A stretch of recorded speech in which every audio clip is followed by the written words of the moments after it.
Bonjour, je m'appelle Dimitri et je suis professeur d'histoire-géographie dans l'Académie de Lille. Je vais vous parler aujourd'hui des États-Unis et de la façon dont le territoire est transformé et organisé par la mondialisation. Je vais commencer tout de suite par un petit rappel sur la notion de mondialisation. La mondialisation, c'est la mise en relation des différentes parties du monde grâce aux échanges humains, marchands et culturels, accélérés par les réseaux de transport et de communication. Localisons ensuite les États-Unis. Les États-Unis sont situés au nord du continent américain. Le pays partage une frontière avec le Canada au nord et le Mexique au sud. Le territoire est bordé par l'océan Atlantique à l'est, l'océan Pacifique à l'ouest et le golfe du Mexique au sud. Intéressons-nous d'abord à l'organisation du nord-est des États-Unis. C'est dans cette partie du territoire que les colons européens vont débarquer. C'est pourquoi on y trouve des villes importantes, comme la capitale Washington, New York, la plus grande ville du pays avec 20 millions d'habitants, et des villes importantes comme Boston et Philadelphie, mais aussi des villes de plus de 100 000 habitants, comme Baltimore, ce qui fait de l'espace nord-est des États-Unis la zone la plus peuplée du territoire. Cet espace regroupant les métropoles de Boston, New York, Philadelphie et Washington est appelé mégalopolis. La mégalopolis n'est pas seulement un espace très urbanisé, c'est aussi un lieu de pouvoir et d'influence mondiale, symbole de l'hyperpuissance américaine. Washington est un pôle de pouvoir militaire avec le Pentagone et politique avec la Maison-Blanche. Mais c'est New York, métropole mondiale, qui organise cet espace et constitue un centre de commandement dans la mondialisation.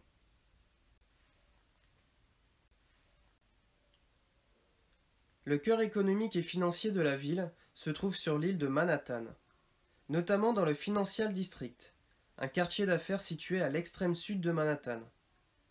Le paysage urbain est marqué par des centaines de buildings qui culminent pour certains à 500 mètres de haut. On retrouve à New York tous les aspects de l'hyperpuissance des États-Unis, qui montrent l'influence de la ville au niveau mondial. Par exemple, la puissance économique, avec les sièges sociaux des plus grosses entreprises mondiales, comme dans le One World Trade Center, 6e plus haut gratte-ciel du monde. La puissance financière, avec la bourse de New York. Ou encore, la puissance politique, avec le siège de l'Organisation des Nations Unies. Sans oublier la puissance culturelle, avec Times Square, haut lieu du divertissement et du spectacle. L'espace, les hommes et les informations y sont connectés au monde comme nulle part ailleurs.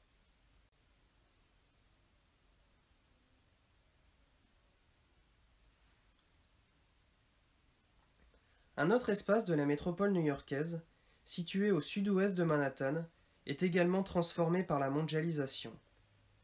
Il s'agit de Newark, centre pour le trafic aérien, routier, ferré et maritime. Je vous laisse quelques instants pour localiser une zone de transport de marchandises, une zone de transport de personnes et une zone d'activité industrielle.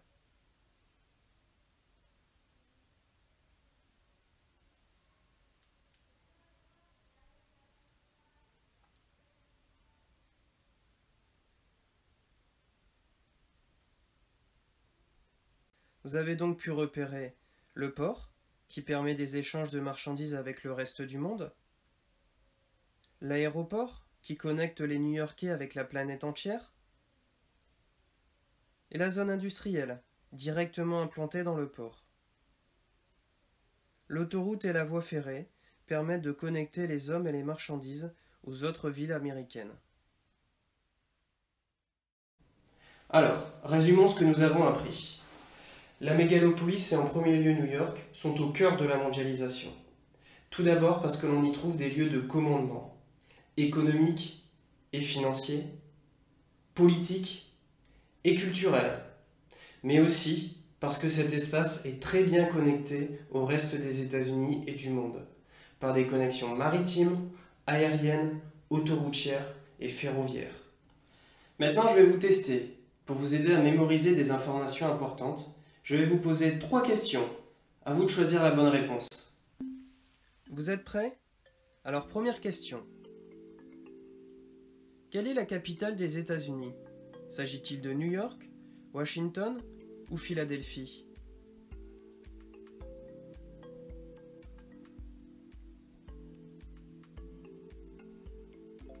La réponse est Washington. Deuxième question. Quelles sont les 4 métropoles américaines qui constituent la mégalopolis? New York, Washington, Boston et Philadelphie au nord-est des États-Unis? Los Angeles, San Francisco, San Diego et Phoenix au sud-ouest des États-Unis? Dallas, Houston, Austin et San Antonio au sud des États-Unis?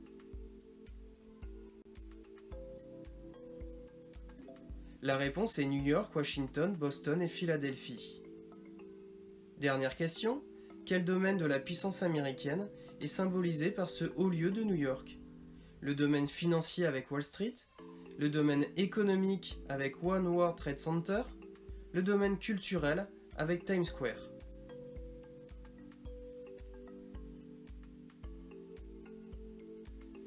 La réponse est le domaine culturel avec Times Square.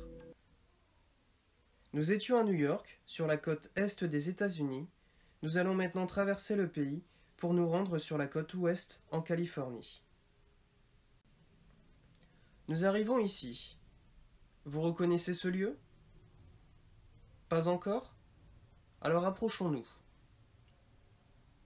Toujours pas? Regardez bien. Il s'agit du premier parc Disney à Anaheim. De nombreux touristes s'y rendent pour découvrir la féerie du lieu, profiter des attractions et se balader dans les rues commerçantes. Nous sommes dans l'État de Californie, au sud de Los Angeles. Los Angeles est la deuxième ville du pays. Comme New York, elle a une grande influence au niveau régional, national et mondial. C'est dans cet espace maritime et ensoleillé que l'on va trouver ce célèbre lieu touristique qu'est le parc Disneyland. En Floride, au nord de Miami, près d'Orlando, autre espace tout aussi maritime et ensoleillé, on trouve également un parc de loisirs Disney, devenu capitale mondiale du divertissement avec 60 millions de visiteurs par an. En réalité, il n'y a pas un, mais plusieurs parcs. Devinez combien? Comptons ensemble. 1, 2, 3, 4 parcs à thème. 1 et 2 parcs aquatiques. Et enfin, un dernier parc en construction sur l'univers des films Star Wars. Ce qui en fait le plus grand complexe de loisirs du monde.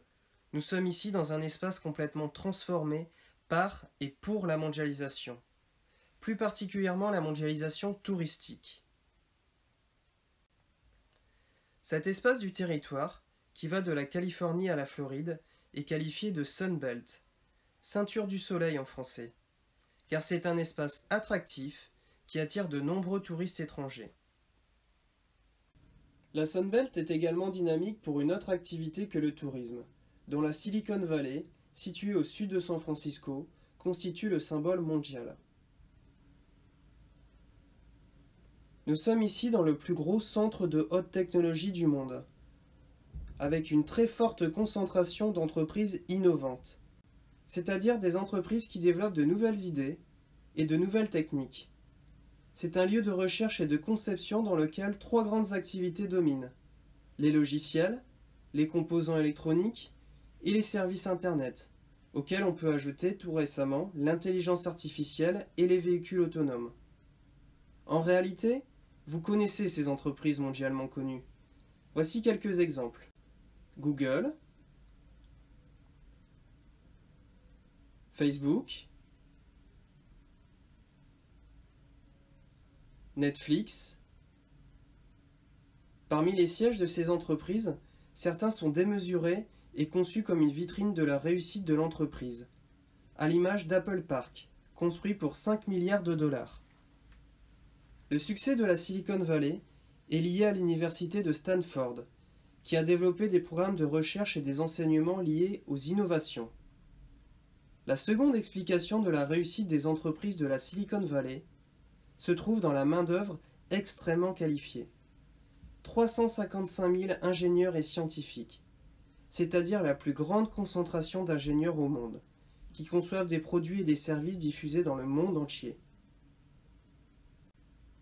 La Silicon Valley fabrique de la mondialisation et profite aussi de la mondialisation, puisque 60% des ingénieurs sont nés en dehors des États-Unis.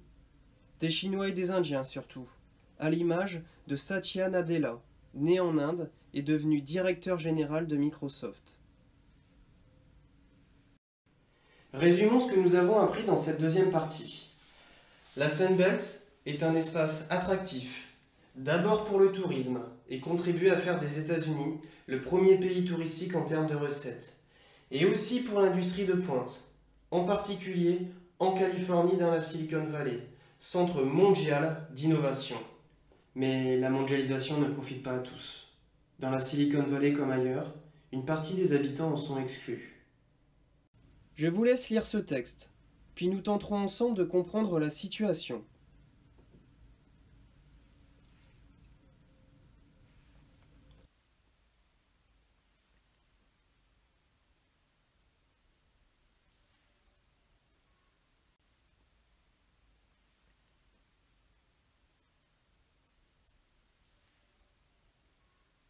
Commençons par relever deux extraits du texte qui montrent les très fortes inégalités dans la Silicon Valley. Un des plus grands campements de sans-abri des États-Unis. La Silicon Valley, une des régions les plus riches au monde. Essayons de repérer dans le texte l'une des causes de cette situation. La crise du logement dans la Silicon Valley. Je vous laisse deviner à qui appartient cette maison dans la Silicon Valley. Petit indice, il est devenu à 23 ans le plus jeune milliardaire. Il s'agit de la maison de Mark Zuckerberg, achetée 7 millions, mais il a déboursé 30 millions pour acquérir les 4 maisons voisines et assurer ainsi sa tranquillité. L'installation des dirigeants des plus grandes firmes du numérique a fait exploser les prix de l'immobilier.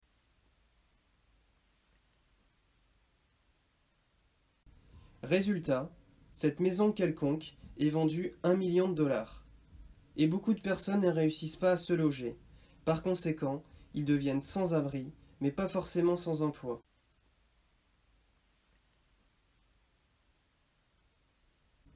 Cet immense camp, appelé jungle, fut démantelé en 2014. Mais depuis, la Silicon Valley n'arrive toujours pas à régler son problème de la prise en charge des sans-abri.